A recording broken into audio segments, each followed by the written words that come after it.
لودھرا میں پاکستان تحریک انصاف کے رہنما جہانگیر ترین نے زیر تعمیر فیملی ہسپتال اور لودھرا پبلک سکول کے اچانک دورے کیے۔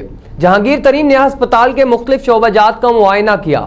اسی حوالے سے مزید جانیں گے قاضم عباس بلوچ کی رپورٹ میں۔ پاکستان تحریک انصاف کے رہنما جہانگیر خان ترین نے زیر تعمیر فیملی ہسپتال لودھرا کا اچانک دورہ کیا۔ ڈپٹی کمشنر امتیاز احمد، چیف ایگزیکٹو افسر ہیلتھ ڈاکٹر محمد اکرم چودھری اور معروف سیاسی شخصیت طاہر امیر غوری بھی ان کے ہمراہ تھے۔ پاکستان تحریک انصاف کے رہنما جہانگیر خان ترین نے زیر بحالی ہسپتال کے مختلف شعبہ جات کا معائنہ کیا۔ اس موقع پر ایس ڈی او بلڈنگ نے عمارت کی بحالی کے کام بارے بریفنگ دی۔ پاکستان تحریک انصاف کے رہنما جہانگیر خان ترین کا اس موقع پر کہنا تھا کہ پرانے ڈی ایچ کیو ہسپتال کو فیملی ہسپتال میں تبدیل کرنے کے لیے حکومت پنجاب 72 ملین روپے سے زیادہ رقم خرچ کر رہی ہے۔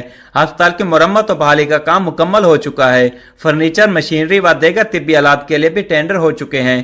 پاکستان تحریک انصاف کے رہنما جہانگیر خان ترین نے لودھرا پبلک سکول کا بھی دورہ کیا۔ سکول میں ترین ایجوکیشن فاؤنڈیشن کے زیر اہتمام خواتین کے لیے قائم کیا گیا کمپیوٹر سینٹر، جدید لائبریری اور ڈاکومنٹری روم کا بھی معائنہ کیا۔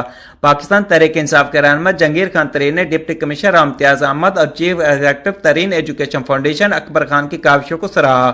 پاکستان تحریک انصاف کے رہنما جہانگیر خان ترین کا اس موقع پر کہنا تھا کہ بہت جلد لودھرا پبلک سکول میں کالج کلاسیں بھی شروع ہو جائیں گی۔ لودھرا پبلک سکول کو ضلع کا مثالی سکول بنا دیں گے۔ کیمرہ ٹیم کے ساتھ ڈاکٹر قاضم عباس بلوچ، راز نیوز، لودھرا۔